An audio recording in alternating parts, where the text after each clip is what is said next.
আওয়ামী লীগের শাসন আমলে রাজনীতিবিদদের ইন্ধনেই দুর্নীতিতে জড়িয়ে পড়েন ব্যবসায়ী, সেনা কর্মকর্তা, আমলাসহ ক্ষমতার কেন্দ্রে থাকা ব্যক্তিরা।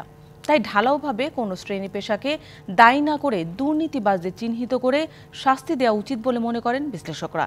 এজন্য সরকারি সংস্থাগুলো সুনাম ধরে রাখতে নিজেরা উদ্যোগী হতে পারে। তবে দুর্নীতিবাজদের দৃষ্টান্তমূলক শাস্তির জন্য বিশেষ উদ্যোগ নিতে হবে সরকারকেই।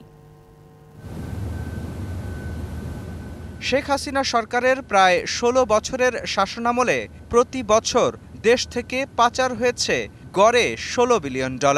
বিপুল অঙ্কের এ অর্থ দুর্নীতি আর অনিয়মের মাধ্যমে হাতিয়ে নিয়েছে সরকারের সুবিধাভোগী একটি গোষ্ঠী।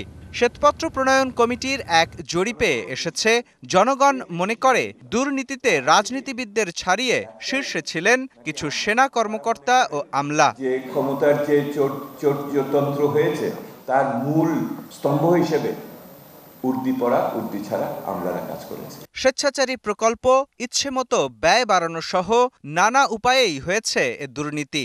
বিশ্লেষকরা মনে করেন, ঢালাওভাবে আমলাদের দোষারোপ না করে প্রতিটি ঘটনার তদন্ত করে প্রকৃত দোষীদের শাস্তি দেওয়া উচিত। ঢালাওভাবে সকলকে বলা ঠিক হবে না যে আমলারাই দুর্নীতিগ্রস্ত হয়ে গেছে। যার যার দায়িত্ব তার তার সীমার মধ্যে তাকে থাকতে হবে।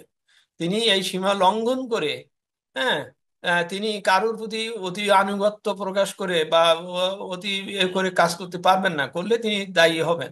এই দায়ী হওয়ার ব্যবস্থাটা যেভাবে আইন কানুনে লেখা আছে সেইভাবে প্রয়োগ হবে। দুর্নীতি আর অর্থ লোপাটের তালিকায় আছে বেশ কয়েকজন সেনা কর্মকর্তাও। বিশ্লেষকরা বলছেন, দেশের স্বার্থেই বিভিন্ন উন্নয়ন কাজে অংশ নিয়েছে সেনাবাহিনী। সেসব প্রকল্পও জবাবদিহির আওতায় আনা দরকার।